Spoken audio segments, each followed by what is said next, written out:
যেটা নিয়ে জান্নাতে যেতে চান তার নাম ঈমান। ঈমানও ভেঙে যায় 10টা কারণে। কয় কারণে? এই 10 কারণের একটা কারণও যদি আপনার ভেতরে পাওয়া যায় তাহলে আপনার ঈমান আর ঈমান নেই, আপনি বেঈমান। এ পর্যন্ত বুঝেছেন কিনা বলেন? ওযু করলে ভেঙে যায় ওযু, নামাজ পড়লে ভেঙে যায় নামাজ। ঈমান আনলে ঈমান ভাঙে না, একবারে অমর হয়ে থাকে। কয় কারণে ভাঙে ঈমান? বলেন বলেন। আর ঈমান যদি ভেঙে যায় ওটা ভেঙে যাওয়া ওযুর মতো না, ভেঙে যাওয়া নামাজের মতো। যদি নামাজ ভেঙে গেলে ওই নামাজ যেমন নামাজ থাকছে না, ওযু ভেঙে গেলে যেমন ওই ওযু আর ওযু থাকে না, ঈমান ভেঙে গেলে আর ঈমান থাকে না। আপনি বিশ্বাস করতে পারেন আপনি বেঈমান। তাহলে বলেন না আসমান জমিন আল্লাহ বানিয়েছেন বিশ্বাস করি, এই বিশ্বাস না বুঝে লোকের ওয়ালা ইনসালতাহুম মান খালাকাস সামাওয়াতি ওয়াল আরদা লা ইয়াকুলুন্নাল্লাহ। হে নবী, ওদেরকে যদি আপনি জিজ্ঞাসা করেন আসমান আর জমিন কে বানিয়েছে, ওরা গ্যারান্টি দিয়ে বলবে আল্লাহ বানিয়েছে। কে বানিয়েছে? আল্লাহ। আসমান জমিন আল্লাহ বানিয়েছে কথা বিশ্বাস করলে যদি ইমানদার হওয়া যায়, যে আবু জাহেল ইমানদার না? ও খাবার গেলাম বলে গেতেছিল বদরে যাওয়ার দিন, খাবার মালিক তুমি আসো আমি জানি। বদরে যাচ্ছে মুহাম্মাদের বিরুদ্ধে অস্ত্র নিয়ে, সত্যের পক্ষে যে আছে তারে তুমি বিজয় দিও। ওর দোয়া করে দিয়েছে, কারণ ও তো সত্যের পক্ষে নেই। সত্যের পক্ষে যিনি ছিল তাকে আল্লাহ বিজয় দিয়েছে। এই কথা বলে না কেন? আল্লাহ একজন আছে, ও যদি বিশ্বাসী না করলে যে কাবান গেলাম করে কাজের কারণে। এমনকি নবীর চাচা নবীর দাদা আব্দুল মুত্তালিব পর্যন্ত কাবার মালিক একজন আছে বিশ্বাস করতো। এখানে আবার হাজাদিন এসেছিল ধ্বংস করার জন্য, ওই জন্য কাবার চাবি মুলতাসাম নামক ওই দরজার সাথে লাগিয়ে বলেছিল, কাবার মালিক তোমার ঘর তুমি দেখো, আমি আমার ছাগল গরু নিয়ে ব্যস্ত আছি। কি বুঝলেন আপনি? ওই জামানার কাফের যারা, তারাও বিশ্বাস করতো আল্লাহ একজন আছে, আসমান জমিন উনি বানিয়েছে। কিন্তু সমস্যা হচ্ছে তারা আল্লাহর শক্তির সাথে ক্ষমতার সাথে শিরিক করতো। কি করতো?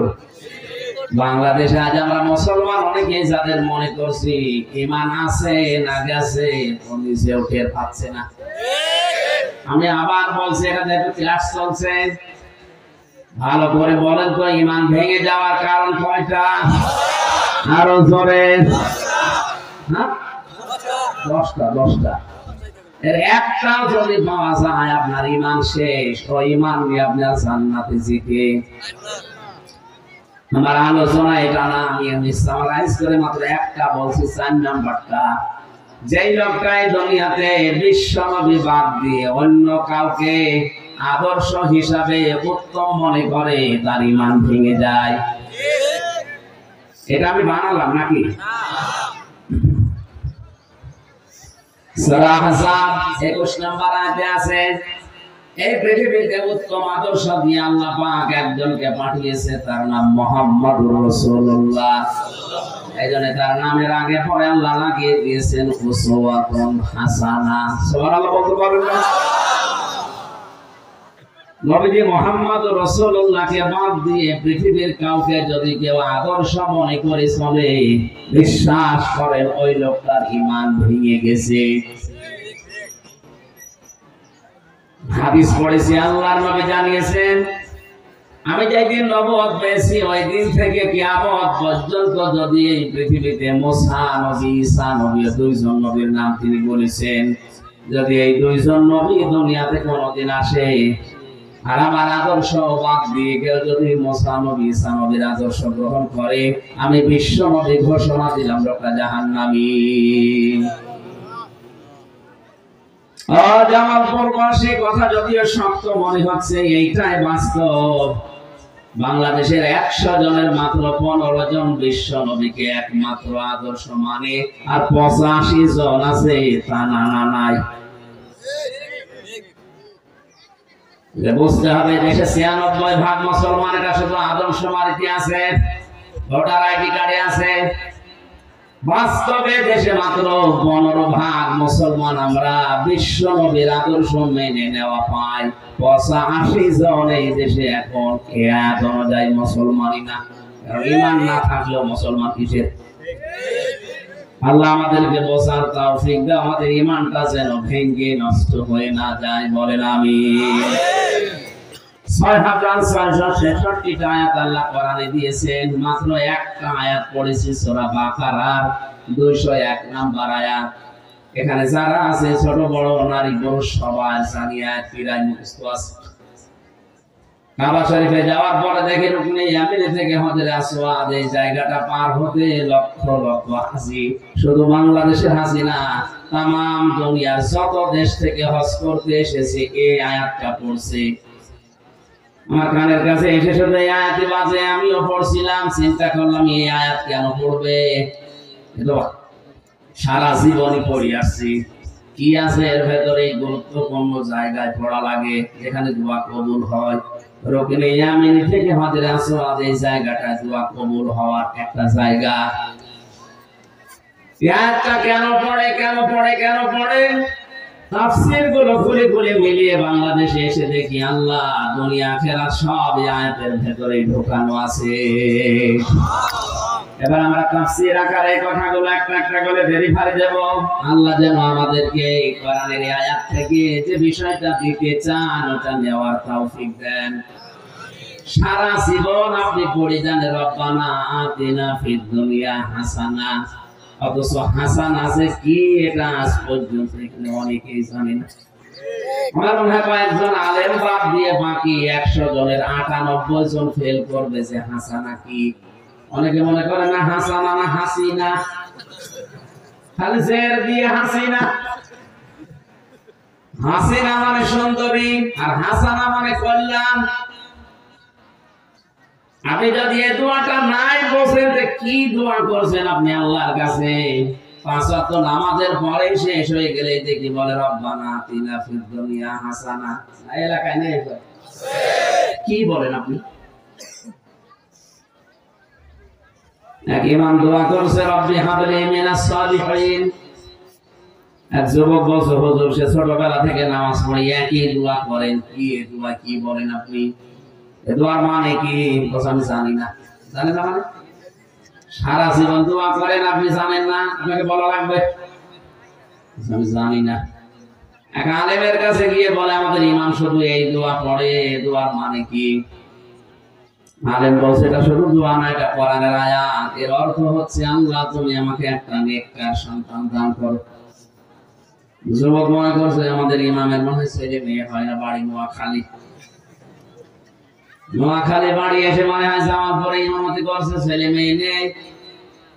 এই দোয়া পড়ে বলছে হুজুর আপনার ছেলে মেয়ে কয়টা? 11টা। 11টা ছেলে মেয়ের পর আপনি দোয়া করেন, আপনার লজ্জা আছে কেন? আমি তো দোয়ার মানে জানেন না, আমি জিজ্ঞাসা করে আসলাম। দোয়ার মানে আল্লাহ তুমি আমাকে একটা নেককার সন্তান দান করো। আপনার 11টা হয়ে গেছে, এরপর দোয়া করেন, আপনি কি দেশ ভরে ফেলাবেন? ইমাম সাহেব বলছে বাবা জিয়া দোয়ার মানে এই, আমি যদি আগে জানতাম তো 10 বছর আগে দোয়া বাদ দিতাম। আমি তো জানি না, আমি পড়িয়ে যাই, আল্লাহ দিয়ে যায়। তারপরে সেই ছোটবেলা থেকে রব্বানা আতিনা ফিদ দুনিয়া হাসানা পড়ছেন, কি বলেছেন একদিনও ভাবেননি, আজকে ভাববেন। আল্লাহ পাক বলেন আমিনুহুম মাইয়াকুলু রব্বানা আতিনা ফিদ দুনিয়া হাসানা। লোকেদের ভেতরে এমন অনেক লোক আছে যারা বলে হে আমাদের প্রতিপালক আমাদেরকে দান করো ফিদ দুনিয়া হাসানা, দুনিয়ার হাসানা কল্যাণ শান্তি স্বস্তি নিরাপত্তা। 33টার উপরে অর্থ আছে হাসানার। আমাদেরকে তুমি কল্যাণ দাও, স্বস্তি দাও, শান্তি দাও, নিরাপত্তা দাও, সুখ দাও। কোথায়? এটা ক্লাস চলছে না? আপনি কোন জায়গার জন্য বললেন? দুনিয়া। বলেন বলেন, আরো জোরে বলেন। তাহলে আগে দুনিয়া শান্তিময় করা লাগবে, দুনিয়ার হাসানা আগে পাওয়া লাগবে, এরপরে যে আখিরাতের হাসানা। দুনিয়ার হাসানা যদি কেউ না পায়, আখিরাতের হাসানা ও পাবে না। দুনিয়ার হাসানা কয়টা? তাফসীরের ভেতরে আমি পেয়েছি দুনিয়ার হাসানা ফি জিলালিল কোরআনে পাবেন 10টা। কেউ যদি 10টা বিষয় দুনিয়ায় পায়, সে যেন দুনিয়ার হাসানা পেয়েছে। আফিল আখিরাতি হাসানা, আখিরাতের হাসানা দাও। আল্লাহ বলেন আখিরাতের হাসানা 5টা। ওয়াকিনা আযাবান নার, জাহান্নাম থেকে তুমি আমাদেরকে বাঁচাও। আল্লাহ পাক বলেন জাহান্নাম থেকে বাঁচতে হলে মাত্র একটা কাজ করা লাগবে। কয়টা? এদিকে 10, ওইদিকে 5, এদিকে 1, কত? এই 16টা জিনিস আছে আয়াতের ভেতরে। এবার আমরা একটা করে সিরিয়াল করে দেখি এই 16টা আমরা আসলে পেলাম কিনা। যদি আপনি না পেয়ে থাকেন, মনে করবেন আপনার দোয়া কবুল হয়নি, ওটা মাঠে মারা গেছে। জবান খুলে কোরআনের এই সোনালী আয়াত আপনারা তেলাওয়াত করেন। আউযু বিল্লাহি মিনাশ শাইতানির রাজীম। বিসমিল্লাহির রহমানির রহিম।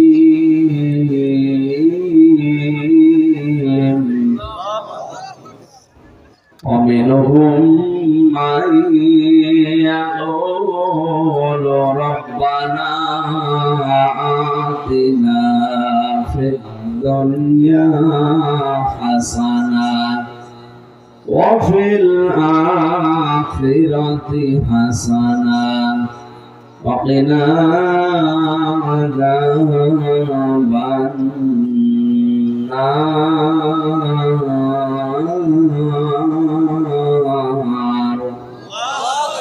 صدق الله العظيم. আমরা আমাদের বন্ধু পারি না।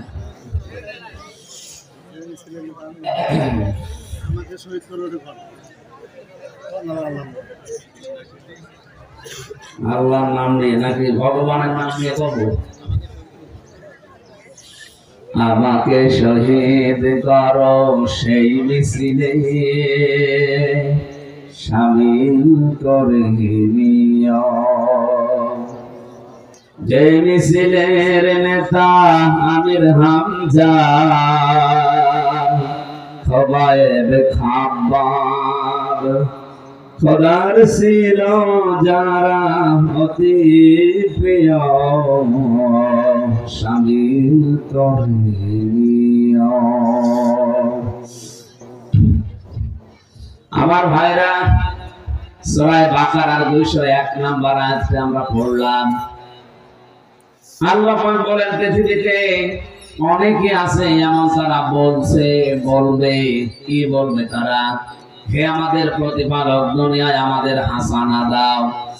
আল্লাহ পাক বলেন পৃথিবীর হাসানা যে 10টা, তার প্রথম হচ্ছে কোরআনে কারীম পাওয়া। এটা দুনিয়ার হাসানা।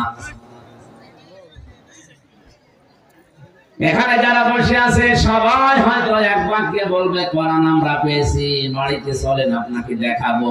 এর নাম কোরআন পাওয়া না। কেউ যদি কোরআন পায়, তাদেরকে আল্লাহ 4টা শর্ত দিয়েছেন। কয়টা? সূরা বাকারা 1 নম্বর পারা 18 নম্বর পৃষ্ঠা 4 নম্বর লাইনের 121 নম্বর আয়াতে দলিলটা আছে। আল্লাযীনা আতাইনাহুমুল কিতাবা ইয়াতলুনাহু হাক্কা তিলাওয়াতি। আল্লাহ পাক বলেন আমি যাদেরকে কোরআন দিয়েছি, কিতাব দিয়েছি, তারা এর হক আদায় করে তেলাওয়াত করে। তাফসীরে মুনির মুফাসসির লিখেছেন, কোন কিছু যদি কেউ হক আদায় করে পড়তে চায়, বিশেষ করে হাক্কা তিলাওয়াতি এই শব্দের ব্যাখ্যায় তিনি বলেন, কেউ যদি হক আদায় করে কিছু পড়তে চায়, 4টা শর্ত তারে মানা লাগবে। কয়টা? আপনি যে দুনিয়ার হাসানা পেয়েছেন, মিলান তো। এই 4টা হক আদায় করে যদি আপনি পড়তে পারেন, বুঝবেন আপনি কোরআন পেয়েছেন। দুনিয়ার 1 নাম্বার হাসানা আপনি পেলেন। 1 নম্বরের শর্ত হচ্ছে এটা শুদ্ধ করে পড়া লাগবে।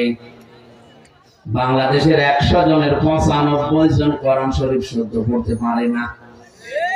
কথা বলে না মানিয়ে বলছি এটা জরিপ 100 জনের 95 জন শুদ্ধ করে পড়তে পারে না। সারা জীবন আপনি দোয়া করলেন রব্বানা আতিনা ফিদ দুনিয়া হাসানা, আপনার দোয়া তো কবুল হচ্ছে না। যদি হাসানা পেতে চান এই রমজানটা কাছে লাগান, শুদ্ধ করে কোরআন পড়বো সিদ্ধান্ত নেন। পারবেন আমি গ্যারান্টি দিয়ে যাচ্ছি, যদি শুদ্ধ করে পড়তে পারেন। দ্বিতীয় শর্ত হচ্ছে এটা বুঝতে হবে পুরা রমজানে এক পারা করে হলো মাতৃভাষায় অর্থ পড়ে পড়ে পুরাটা শেষ করে একটু যদি আপনার আয়ত্ত হয়ে যায়। জেলখানায় 3টা বছর যেটা আমি একবারে ছিলাম, 150 বারে কোরআন পড়েছি আর 70 থেকে 75 বার বাংলা শেষ করেছি। আমার কাছে তো অনেক সহজ লাগে। আপনি একবারই রমজানে শেষ করে দেখেন, শিরিক বেদাত আপনাকে দিয়ে কেউ করাতে পারবে না। মক্কা মদিনায় শিরিক নেই, তার বাস্তব প্রমাণ হচ্ছে ওরা সন্তান জন্মের পরে কোরআন হাতে তুলে দেয়। আর আমাদের দেশে কোরআনে কারিম দেওয়ার সিস্টেম গুলো আমরা আরো আস্তে আস্তে হারিয়ে ফেলছি। শিক্ষা ব্যবস্থায় এমন এমন চ্যাপ্টার দেওয়া হচ্ছে, কোরআন শেখা তো দূরের কথা, এরা শরীর থেকে শরীফা হয়ে যাচ্ছে। বাংলার মুসলমানেরা এই চ্যাপ্টারটা যদি শুধু 7 এর ক্লাসে থেকে যেত কিছুই বলতাম না। কয়েকদিন পরে এই মানসিক বিকারগ্রস্ত লোকগুলো, অসুস্থ মানুষগুলো আন্দোলন করবে। ক্লাসের সিলেবাসে যখন আছে, এটা আমরা বাস্তব জীবনেও চাই। হাইকোর্টের মাধ্যমে কেস করে যখন বলবে আমি শরীফ নিয়ে, এখন আমি শরীফা, আমার হোস্টেলে সিট দেন, মহিলা হোস্টেলে। আরে ভাই, যে হোস্টেলে আপনার মেয়ে থাকে, আপনার বোন থাকে, আপনার ফুফু থাকে, কথা বলে না কেন? বেটা শরীফ ছিল, সকালে বিকালে শরীফা দাবি করে আপনার মেয়ের সাথে বোনের সাথে মহিলা হোস্টেলে থাকবে। যতই শরীফা হোক, মাল কি বলেন? তখন আপনার মেয়ের সাথে আপনার বোনের সাথেও ঠিক থাকবে। সেদিন একজন জিজ্ঞাসা করছে, হুজুর যুবক যুবতী এক বেডে ঘুমানো জায়েজ আছে কি করে ঘুমাবে? ঘুমাবে? আপনারা মাল তো শরীফ, বেকালে শরীফা দাবি করে এখন যদি আপনার মেয়ের কাছে থাকে, বলেন তো 10 মাস পরে আপনার মেয়ে আসবে অবৈধ সন্তান পেটে নিয়ে, কিছু বলতে পারবেন না, কারণ এটা তো দেশের আইন হয়ে গেছে। বেশি কিছু বলতে যাবেন, আপনার নাম আবার মামলা হবে। আমার নামে ভুয়া মামলা দিয়ে 3 বছর যদি আটকিয়ে রাখতে পারে, আপনি রাষ্ট্রের বিরুদ্ধে চলে যাচ্ছেন, আপনার বিরুদ্ধে মামলা আসলটা দিয়ে 20 বছর চলে রেখেছেন। এই কারণে কথা বলা লাগছে, আগামীতে যেন দেশটা জারজ দিয়ে ভরে না যায়। সাথে মাতাল হলো কালে, ঠিক আছে, ওরা জানে যে অনেকেই বুঝবে না, কিন্তু আলেম যারা তারা তো বুঝে ফেলেছে এদের দুর্বিসন্ধি কি। 1 থেকে মাস্টার্স পর্যন্ত আপনি কোরআনে কারিমকে দেন সিলেবাসে, যদি শুধু শুদ্ধ করে পড়া আর বোঝার মতো সিস্টেম থাকে, দেশে ঘুষ চলবে না। আমি এই চোখে দেখেছি, শিক্ষক অজু করছে, ছাত্র পানি পায়ে ঢেলে দিচ্ছে, কাদা লেগে আছে, কাদা সাফ করে দিচ্ছে। উস্তাদের 9 মাস বয়স, মাত্র 4.5-5 বছর বয়স, এতটুকু ছেলে। আমি এই চোখে এইটাও দেখেছি, বিশ্ববিদ্যালয়ে ক্লাস চলছে, মাস ক্লাসে ছাত্র জোকা দিয়ে পিটাচ্ছে শিক্ষককে, বলছে শালা করে মেরে। এটাও তো ছাত্র, ওইটাও ছাত্র। এটা কোরআনের স্পর্শ পেয়ে মানুষ হচ্ছে, আর এটা মাস্টার্স করার পরে কোরআন পায়নি, ওটা জানোয়ার হয়ে গেছে। বাংলায় যারা দায়িত্বে আছেন, আগামী প্রজন্মকে যদি এখনো মানুষের মতো মানুষ করতে চান, কোরআনে কারিম দেন। রমজানের সিদ্ধান্ত নেন, সিলেবাসে 100 মার্কের কোরআন আমরা ঢোকাবো। এটা তো রাজনীতি।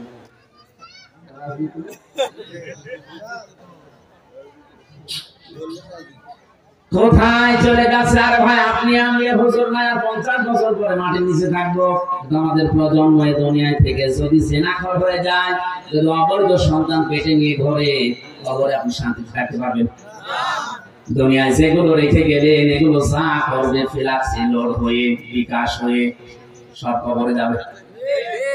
এখন যদি বলেন হুজুর আমার বিকাশ নাম্বার খোলা নেই, এমনি করে যাবে? খোলা লাগবে, যা রেখে গেছে কি খোলা লাগবে? আপনি রেখে গেছেন তো পরিমণি, স্বামী পাল্টাতে পাল্টাতে কত স্বামীকে পাল্টে চলেছে। আমাদের পাশে জেলে ছিল, জেলের ভেতরে যে সাজু করে মানুষ ওখানে টেনশনে চিন্তায় বাঁচেন, আর শ্বাসের শেষ নেই। এমন নেই, এমন ছেলে রেখে যাচ্ছেন, এমন বউ রেখে যাচ্ছেন, আপনি কবরে যাওয়ার পরে ওরা অবৈধ কাজ দুনিয়ায় করবে, আর ওইটা সবগুলো সামারাইজ হয়ে আপনার কবরে যেতেই থাকবে। বলেন নাউজুবিল্লাহ। এখানে যে যত বড় দায়িত্বে আছেন তার কিন্তু কবরে সমস্যা বেশি হবে। আমি নাম নিলাম না, যারা বড় দায়িত্বে আছেন তারা এখনো নিজেকে কন্ট্রোল করেন। রাম বামদের পরামর্শে নিজের প্রজন্মকে যদি আপনি জাহান্নামে বানিয়ে ফেলেন,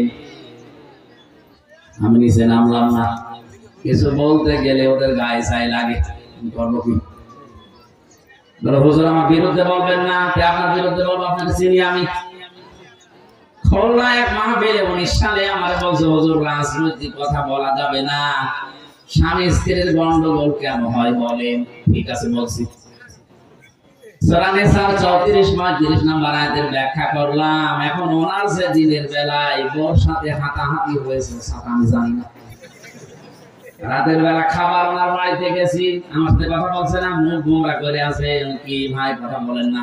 হুজুর আমার বোর সাথে আমার গন্ডগোল হয়েছে, আপনাকে বলে দিয়েছি কি বলে? ওনাকে বলেনি না, আপনি যা বললেন সব আজকে আমার হয়েছে। আমাকে বলে দিয়েছিল বলেছে একজন কোরআনে কারিমে 1000 বছর আগে আল্লাহ নিজে বলেছেন যে এই এই কারণে গন্ডগোল হয়, আর এটা মিটানোর পদ্ধতি এই। আপনি যদি ওই কাজ করেন আপনার গন্ডগোল তো হবেই। কথা বলে না কেন? এই জন্য আমাদের আমাদের আমাদের আমাদের আমাদের এখন উচিত, এই মুহূর্তে উচিত কোরআনে কারিম শুধু পেয়েছি বললেই হচ্ছে না, এটা শিখতে হবে। শুধু শিখলেই হবে না, এটা বুঝতে হবে। শুধু বুঝলেই হবে না, যতটুকু বুঝবেন ওর উপরে প্র্যাকটিক্যাল লাইফ সাজাবেন। শুধু সাজালেই হবে না, এটা যেন মানুষ মানতে পারে সেই ব্যবস্থা করে দেবেন। হক বললাম কয়টা? এরপর কোরআনে কোরআন পড়ার ব্যাপারে 3টা শব্দ আমি পেয়েছি, কারাআ ওয়া তালা, তালাওয়া। এই 3টা আবিধান বেত্তা যারা অভিধান বেত্তারা লিখেছেন, 3টাই পড়া, বোঝা, আমল করা আর মানুষের কাছে পৌঁছিয়ে ব্যবস্থা করা মানা। এবার আপনি বলেন তো আপনি দুনিয়ার হাসানা আসলে পেয়েছেন কিনা? আমাদের দেশে সর্বোচ্চ জায়গা যিনি আছেন ওখান থেকে আমি হামজা পর্যন্ত সারাই বলছি রব্বানা আতিনা ফিদ দুনিয়া হাসানা। আসলে আমরা কোরআন পেয়েছি বলেন না? পারি না, কারণ এই 4টা বিষয় আমরা এখন মানতে পারছি না। শুদ্ধ করে হয়তো আমরা পড়ি, বোঝানোর চেষ্টা করি, কম বেশি আমলও করছি, কাজেও লাগাচ্ছি। 4 নম্বরে দেশের মানুষকে এটা মানানোর ব্যবস্থা করা দরকার। এই কাজ করতে গেলে তখন আমাদের উল্টাপাল্টা নাম দিয়ে দেয়। এক কথা বলছেন আল্লামা আহমেদ শফিক যতদিন পর্যন্ত কোরআন পড়েছে কোনো সমস্যা তার ছিল না এই দেশে। যতদিন বুঝেছে কোনো সমস্যা ছিল না, কম বেশি আমলও করেছে নিজের সার্কেলে, কোনো অবস্থায় সমস্যা হয়নি। যখনই বলেছে না এর ভেতরে যা আছে আমি মানুষকে মানাবো, এর ভেতরে আছে ওয়াল্লাযিনা ইয়াসুনা রাসূলুল্লাহ লাহুম আযাবুন আলীম, যারা রাসূলকে কষ্ট দিচ্ছে দিবে তাদের জন্য ভয়ঙ্কর শাস্তি আল্লাহ রেডি করে রেখেছে। সুতরাং এই দেশের মানুষ যেন নবীকে কষ্ট দিতে না পারে, গালি দিতে না পারে, এই বিষয়ে আমি সোচ্চার। ডাক দিয়েছিলেন শাপলা চত্বরে, রাম আর বাম রাম নামই পাল্টিয়ে দিয়েছে তেতুল হুজুর। আহমেদ শফি কত সুন্দর নাম, নামটাই পাল্টিয়ে গেছে। সুতরাং কোরআন পেয়েছি, কোরআন আমার ঘরে আছে, মাথার উপরে রাখা, এ কথা বললে হচ্ছে না। এই 4টা হক আদায় করা লাগবে। উলাইকা ইউমিনুনা বি, এরা আমার কোরআন বিশ্বাস করে। আমা ইয়াকফুর বিহি ফাউলাইকা হুমুল খাসিরুন, যারা এই চারটা শর্ত মানে না, ওরা কোরআন বিশ্বাস করে না, ওরা ক্ষতিগ্রস্ত। বলেন নাউজুবিল্লাহ। আমরা দুনিয়ার হাসানা পাইনি। আমি সামারাইজ করছি খুব তাড়াতাড়ি। আমার যেতে হবে সে লড়াইয়ের মাশরাফিল মরতুজা রকম মাগরিবের পরে। এখানে 8টার সময় ওঠা হুজুর, তুলতে 9টা বেজে গেল। দ্বিতীয় নম্বরে কোরআনের হেদায়েত পাওয়া। আমি সবগুলো তাফসীর থেকে নোট করেছি, একটাও বানিয়ে বলছি না। এখন যদি বলেন আমি কোরআনের হেদায়েত পেয়েছি, কে বলছে আপনি কোরআনের হেদায়েত পেয়েছেন? নরসিংদীর গিরিশচন্দ্র সেন, এ বেটা হিন্দু, আমার চাইতে কোরআন বেশি পড়েছে, বেশি লিখেছে, বেশি বুঝেছে। এখানে যত আলেম আছে আমি সহ কেউ বুকে হাত দিয়ে বলতে পারবেন না পুরা কোরআনের প্রতিটি শব্দের অর্থ আমার জানা আছে। কারো বলার সাহস নেই। আমারও মনে নেই, আমি পড়েছিলাম, এখন আবার স্টাডি করা লাগবে, দেখা লাগবে। কিন্তু ওই হিন্দু বেটা পড়া কোরআন শরীফের প্রতিটি শব্দের অর্থ জানা ছিল, তাফসীর পর্যন্ত লিখেছে। আপনি ভাবেন তো, আপনার চাইতে আমাদের চাইতে কোরআনও পড়েছে কত বেশি, বুঝেছে কত বেশি, লিখেছে কত বেশি, কিন্তু কোরআনের হেদায়েত পেয়েছে? বলেন। মারা যাওয়ার পরে কবর পেয়েছে, জানাজা পেয়েছে, কি করেছে? পড়ে ফেলেছে। আপনি বলছেন আমি কোরআনের হেদায়েত পেয়েছি, তো কোরআনের হেদায়েত পাওয়ার জন্য যে 500 আয়াত থাকা দরকার আমাদের সমাজে একটাও নেই। কিভাবে পেলেন? এর ভেতরে 500 আয়াত আছে শরীয়তের বিধান, এগুলো সব বর্ডার। এই বাংলাদেশ পার হতে হলে ভারতের যতগুলো বর্ডার আছে, যে কোনো বর্ডার দিয়ে পার হতে হলে আপনাকে পাসপোর্ট দেখানো লাগবে। কথা বলেন না কেন? আল্লাহ পাক দুনিয়ায় বর্ডার দিয়েছেন 500। কত? তিলকা হুদুদুল্লাহ। এগুলো আল্লাহর হুদুদ, বর্ডার। এই বর্ডার গুলো যেন ক্রস না হয়। যে সমাজে এই বর্ডার ক্রস হয় না, ওইটাই হেদায়েতের সমাজ। আমাদের দেশে, আমাদের সমাজে সব বর্ডার ক্রস করে অলরেডি চলে গেছে আমরা আমেরিকায়। দেশটা এখন গেরাকলে পড়ে আছে। এদিকে একদিকে আমেরিকা, আর একদিকে চীন আর রাশিয়া আর ভারত। আমরা মাঝখানে, এদিকে গেলেও মরবো, ওদিকে গেলেও মরমারা করবো। এখানে শুধু প্রধানমন্ত্রীর দোষ নয়, করবে কি? যেদিকে যাবে সেই দিকেই মায়ের খাওয়ার আগে একটা গেড়া করে আমাদের ফেলে দিতেছি। এ কথা বলতে গেলে এটা আন্তর্জাতিক পর্যায়ে ষড়যন্ত্র হবে, আমি জানি। দুনিয়ার হাসানা আমরা আসলে পাইনি। 3 নম্বরে দুনিয়ার হাসানা পরিশ্রম করতে পারা, শ্রম দেওয়া, এটা দুনিয়ার হাসানা। আজ হাজার হাজার মানুষের চিন্তা ভাবনা, কোনো কাজ করবো না, শুধু বসে বসে খাবো। কিসের দোয়া করেন আপনি? রব্বানা আতিনা ফিদ দুনিয়া হাসানা। পরিশ্রম করা, এটা দুনিয়ার হাসানা। দুনিয়ার কোন নবী বসে খায়নি, সব পরিশ্রম করে খেয়েছে। আদম নবী চাষ করে খেত, হযরত দাউদ নবী লোহা পিটিয়ে সোজা করে খেত, আমাদের নবী মুহাম্মদুর রাসূলুল্লাহ ব্যবসা করে খেত। 48,000 পীর এই বাংলাদেশে একটারও কোনো কাজ নেই, শুধু বসে বসে খায়। দেখুন, সরকারি চরিতে 48,000-এর উপরে পীর, আরে ময়মনসিংহ বিভাগে তো আরো বেশি। ঘরে ঘরে পীর। কোন কাজ আছে আপনি বলেন? অথচ নবীর হাদিস হচ্ছে আল কাসিবু হাবিবুল্লাহ। আমার ভাইরা, পৃথিবীতে পরিশ্রম করার জন্য আল্লাহ মানুষকে বানিয়েছেন। লাকাদ খালাকনাল ইনসানা ফি কাবাদ। অবশ্যই আমি আল্লাহ মানুষ বানিয়েছি কঠোর পরিশ্রমের মাধ্যমে। একে পরিশ্রম করা লাগবে। এজন্য মসজিদে নামাজ শেষ হয়ে গেলে আর মসজিদে থাকাও ঠিক না। ফাইদা কুদিয়াতিস সালাতু ফান্তাশিরু ফিল আরদি ওয়াবতাগু মিন ফাদলিল্লাহ। নামাজ যখন শেষ হয়ে যাবে, ছড়িয়ে যাও জমিনে। কোথায়? জমিনে ছড়িয়ে আপনি কি করবেন? ওয়াবতাগু মিন ফাদলিল্লাহ, আল্লাহর ফজল, আল্লাহর রিজিক অনুসরণ করেন, অন্বেষণ করেন।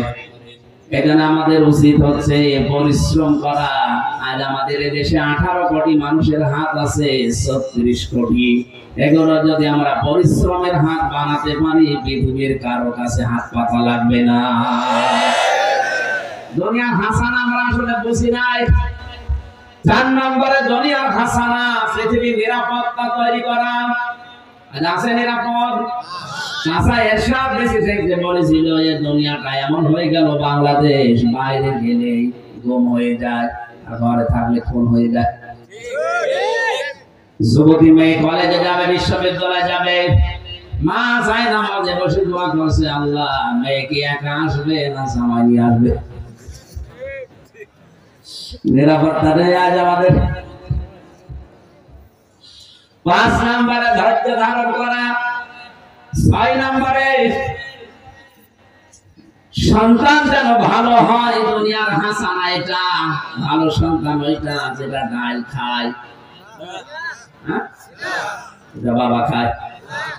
গত কয়েকদিন আগে একটা ভিডিও ঘুরছে ইন্টারনেটে, দেখেছেন 4 জন ছেলে আর 2 জন মেয়ে। লোকটার স্ত্রী মারা গেছে প্রায় 15 বছর আগে। এই 6 ছেলে মেয়ে মিলে বাবার সম্পদ সব নিজেদের নামে লিখে নিয়ে বাবাকে রাস্তায় ছেড়ে দিয়েছে। বললেন কেন? এখানে বলার কি আছে? ওই লোকটার কি দোষ নেই?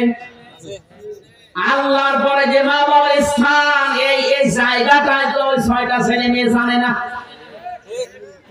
ও বাবার দায়িত্ব ছিল আল্লাহর পরে আমাদের স্থান এটা ওকে জানানো। এখানে যেটা জানানো যায় সেই জানানোর জায়গায় তো ছেলে মেয়েদেরকে দেয়নি, বানিয়েছে ডাক্তার, ইঞ্জিনিয়ার। তারা তাদের বড় কথা শুনে বাবার কাছ থেকে কৌশলে জমি জায়গা লিখে নিয়ে রাস্তায় ছেড়ে দিয়ে যায়। এখান থেকে আপনি শিক্ষা নিতে পারেন না, আপনার কপালে এটা হতে পারে। আল্লাহর পরে যে আপনার স্থান, ওয়াকাদা রাব্বুকা আল্লা তা'বুদু ইল্লা ইয়্যাহু ওয়া বিল ওয়ালিদাইনি ইহসানা। এটা আল্লাহর পরে আপনার স্থান, এটা ওকে আগে জানান।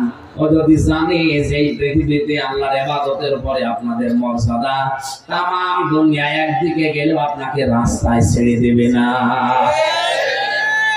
ভালো যেন সন্তান হয়, এটা দুনিয়ার হাসানা।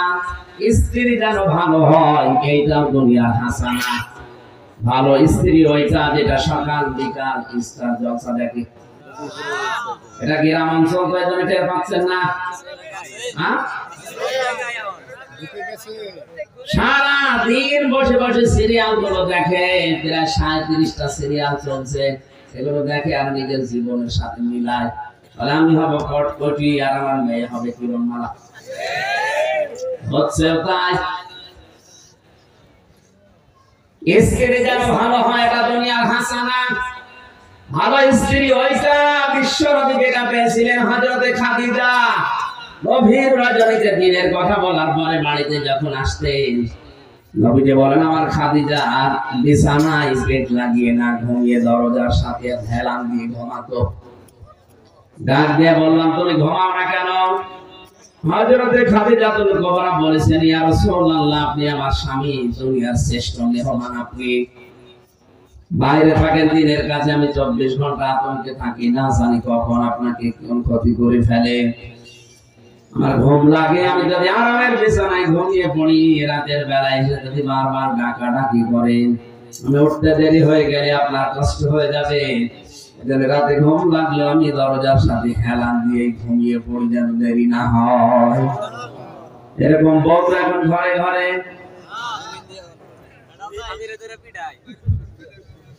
হ্যাঁ, ওরা রাত জেগে থাকে, কিন্তু আপনার জন্য না, সিরিয়ালের জন্য। এই পৃথিবীতে 2 জন মহিলাকে আল্লাহ, একজনকে সালাম দিয়েছেন আর একজনকে জান্নাতে ঘর বানিয়ে দেখিয়েছেন। 2 জনকে দিয়েছেন স্বামীর জন্য। খাদিজাতুল কুবরা, তাকে আল্লাহ সালাম পাঠিয়েছেন স্বামী ভক্তি করার জন্য। হযরতে আসিয়াকে জান্নাতের ঘর দেখিয়েছেন স্বামী ভক্তি করার জন্য। সূরা তাহরিমের 12 নম্বর আয়াতে আছে। 11 নম্বর আয়াতের শেষের দিকে আছে, তার হাতের ভেতরে প্রেক লাগিয়ে, পায়ের ভেতরে প্রেক লাগিয়ে মাথার উপরে গরম তেল দিয়েছে।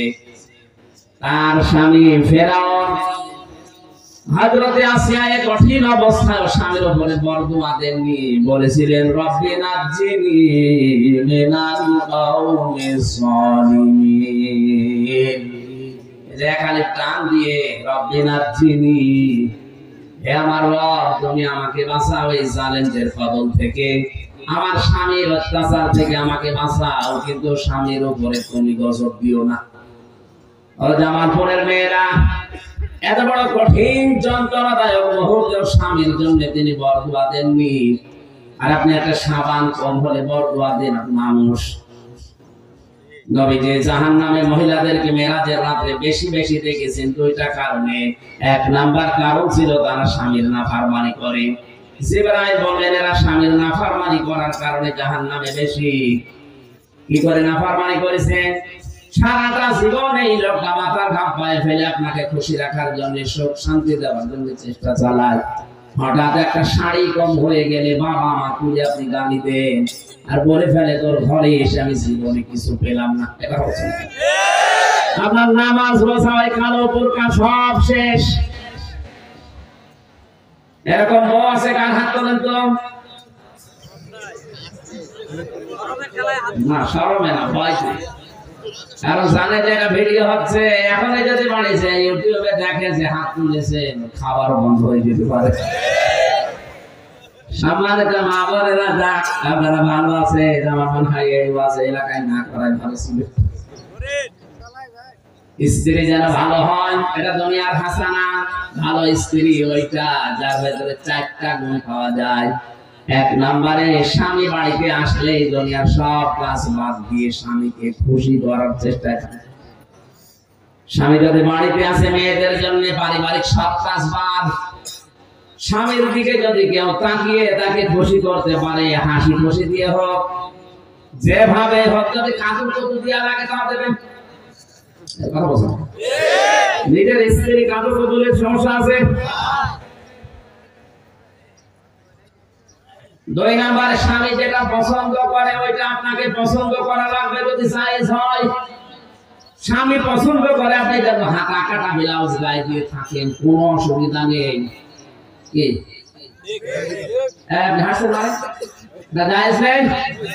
স্বামী পছন্দ করে যে আপনি ঘরের ভেতরে খোলাখুলি থাকেন, কোনো অসুবিধা নেই। স্বামীর সামনে যদি চুল বের করে থাকেন আরো সওয়াব হবে। এই চুল যদি স্বামী মাখিয়ে অন্য কাউকে দেখান, কিয়ামতে এটা সাপ হয়ে কামড় দেবে। আল্লাহর নবী বলেন কেউ যদি স্বামীর দিকে তাকিয়ে হাসি দেয়,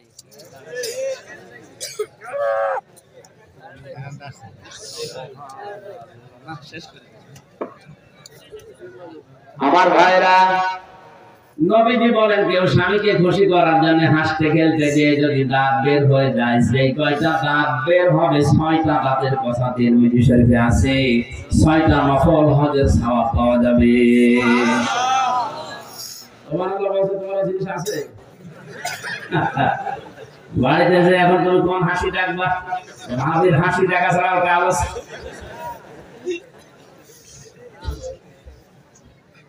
সুবহানাল্লাহ বলতে অত জোরে বলছি এই কারণে, কারণ বাড়ি যেয়ে দেখবে তো মনে করবে যে দাঁত দেখালেই সব দাঁত বের করে পড়ে আছে। কি গো ওই হুজুর বলল যত দাঁত দেখাবো তত হজর সওয়াব হবে। 32টা দেখো। সন্তান স্ত্রীকে ভালো করার জন্য, হাসানা করার জন্য আপনি একটা দোয়া পড়বেন নামাজের পরে, রব্বানা হাব লানা মিন আজওয়াজিনা ওয়া যুররিয়াতিনা কুররাতা আ'য়ুনিন ওয়াজআলনা লিল মুত্তাকিনা ইমামা। বলেন আমিন। 9 নম্বরে সবর করতে পারা দুনিয়ার হাসানা। সবর কত প্রকার কি এটা আজ আমরা টের পাইনি। আজকে একটা স্ট্যাটাস দিয়েছে হামাসের যোদ্ধারা, যারা মসজিদে বসে বসে সুবহানাল্লাহ আলহামদুলিল্লাহ পড়তেছে, তাও শেষে মসজিদের নামও লিখেছে কাবা শরীফের কথা। কাবার ওই চত্বরে বসেও যারা সুবহানাল্লাহ আলহামদুলিল্লাহ বলে চোখের পানি দিয়ে এই বছর বিদাতে আছো, তোমরা যদি এই হামাসের এই ময়দানে জিহাদের এই কঠোর ময়দানে উত্তপ্ত জায়গায় চোখের পানিরা রক্ত ফেলতে পারতে, তখন বুঝতে পারতে যে আসল বিষয়টা কি, সবর কাকে বলে।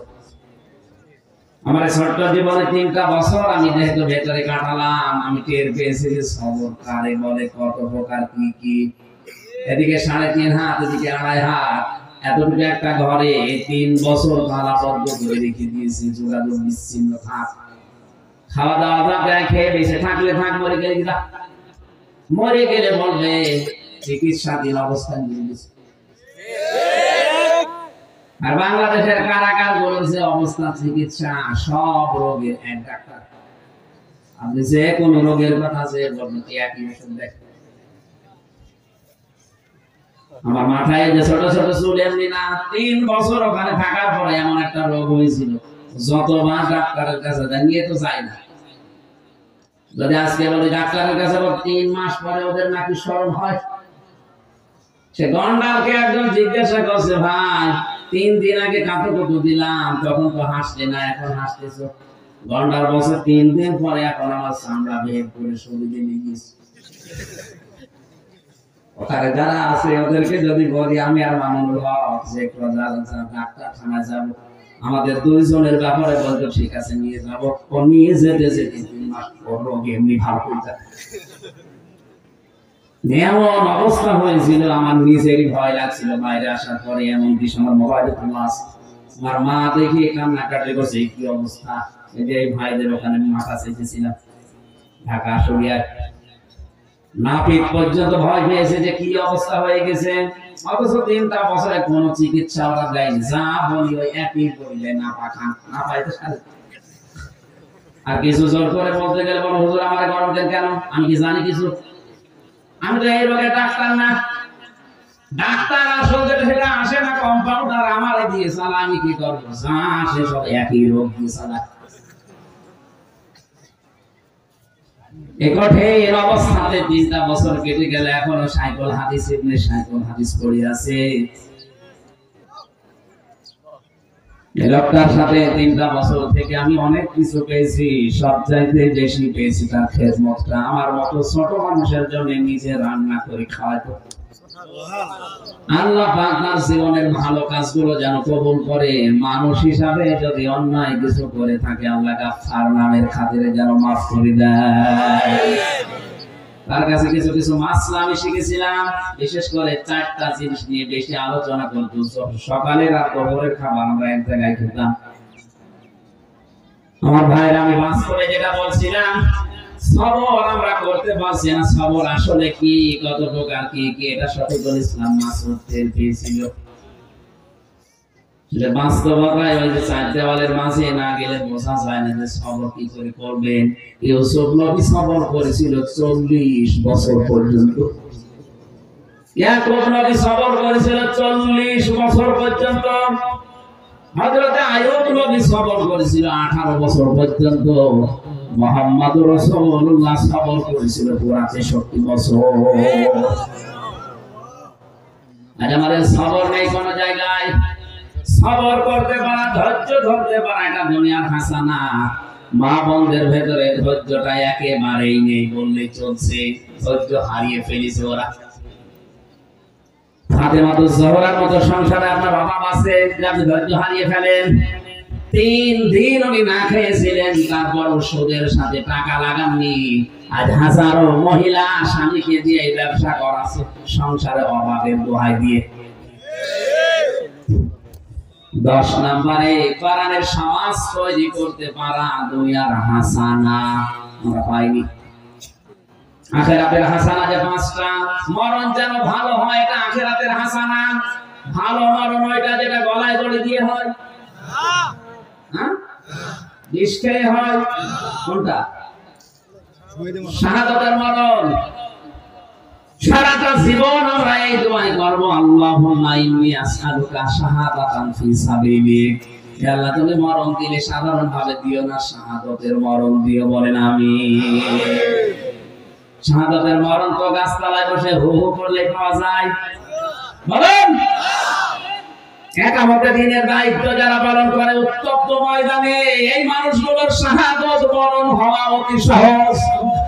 এই জন্য জেনে বুঝে বাস্তব সব চিত্র দেখে আমি ইসলামী আন্দোলন করি। আমি একামতে দিনের দায়িত্ব পালন করার জন্য মনে প্রাণে চেষ্টা করি, কারণ জানি এখানে থাকলে শাহাদাতের মরণ হওয়া সহজ। এই লোকটা যদি এখন মারা যায়, ইমান নিয়ে মরে যাবে, কবরে যাবে, ঘুমিয়ে পড়বে, শেষ, আর কিছু নেই। শাহাদাতের মরণ যদি পায়, কিয়ামত পর্যন্ত চিন্তা থাকবে আল্লাহ নিজেও খাওয়াবে। এটা তো আমি বানালাম। আলা তাহসাবান্নাল্লাযীনা কুতিলু ফি সাবিলিল্লাহি আমওয়াতা ওয়ালা হায়াউন ইনদা রাব্বিহিম ইউরযাকুন। সূরা আলে ইমরানের 4 নাম্বার পারা 11 নাম্বার পৃষ্ঠা 9 নাম্বার লাইনের 159 নাম্বার আয়াতে আছে। আল্লাহ পাক বলেন, কোন মানুষ যদি আমি আল্লাহর রাস্তায় হত্যা হয়, তাকে মৃত বলবা না, জীবিত, এবং কিয়ামত পর্যন্ত আমি আল্লাহ নিজে ওদেরকে রিজিক দিতেই থাকবো। 2 নম্বরে কবর যেন ভালো হয়। ভালো কবর ওইটা যেটা পাকা করা হয়। বলেন, হযরত ওসমানের মতো মানুষ পড়ে আছে, জান্নাতের সার্টিফিকেট পাওয়া, তাহলে একটা পাথর দেওয়া। আর বাংলাদেশে গরু ছাগল মজে যায়, কবর 3 তলা হয়। কোথায় পেয়েছে না ভাঙাবে, সব কবর ভেঙে দেবে।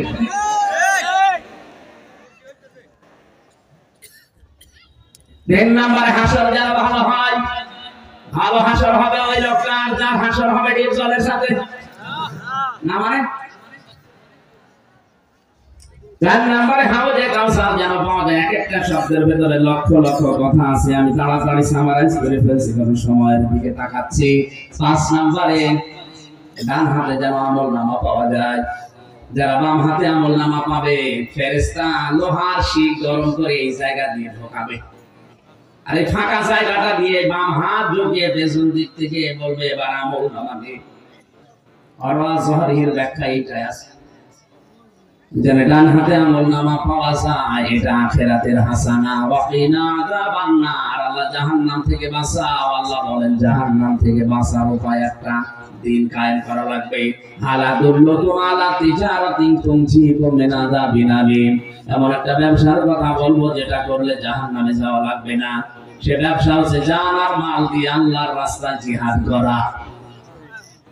সুতরাং আল্লাহর এই জমিনে দিন কায়েমের জন্য যারা চেষ্টা করেন, সংগ্রাম করেন, প্রচেষ্টা চালিয়ে যান, আপনি আর যাই করেন আপনাকে আল্লাহ জাহান্নামে দেবেন, আপনি বিশ্বাস করতে পারেন। এই সবটা আছে ইনশাআল্লাহ আমাদেরকে আয়াতে দিয়েছেন, বাস্তব জীবনে প্র্যাকটিক্যাল লাইফে আমরা যেন নিতে পারি, বলেন আমিন। পারিবারিক জীবনে যে সমস্যা চলছে আজ আমাদের, জেলখানার অধিকাংশ আসামি দেখলাম বউ মেরে ফেলেছে, আধা মারা করে ফেলেছে। এই পারিবারিক কলহর কারণে জেল খাটছে আজ 20 বছর 30 বছর। এদের ওখান থেকে কিছু টুকে টুকে রেখে বাইরে এসে পারিবারিক জীবনে দাম্পত্য কলহ এবং তার সমাধান একটা বই লিখেছি, 2টা আছে, এই গাড়িতে আছে। নিয়ে নিজের মেয়েকে, বউকে, বোনকে, ফুফুকে, মাকে পড়াবেন, আর মেয়েরা নিয়ে স্বামীকে পড়াবেন। পরকীয়া প্রেম যদি এলাকায় থাকে, নাকি এলাকায় তো চলে না, আস্তে আস্তে বন্ধ হবে আমি আশা করছি। ওখান থেকে নিয়ে যাবেন, যাওয়ার সময় আমার মাগরিব ধরা লাগে, সে নড়াই দিয়েছে। আমি দোয়া চাই, দোয়া করে আজকের মতো শেষ করছি। আগামীতে দিনের বেলা অনুষ্ঠান নেবে না, রাতে নেবে যদি হয়। দিনের বেলা আমার আলোচনা হয়, জ্ঞানজাম হয় বেশি। আল্লাহুম্মা আমিন। রব্বানা আতিনা ফিদ দুনিয়া হাসানা ওয়া ফিল আখিরাতি হাসানা ওয়া কিনা আযাবান নার।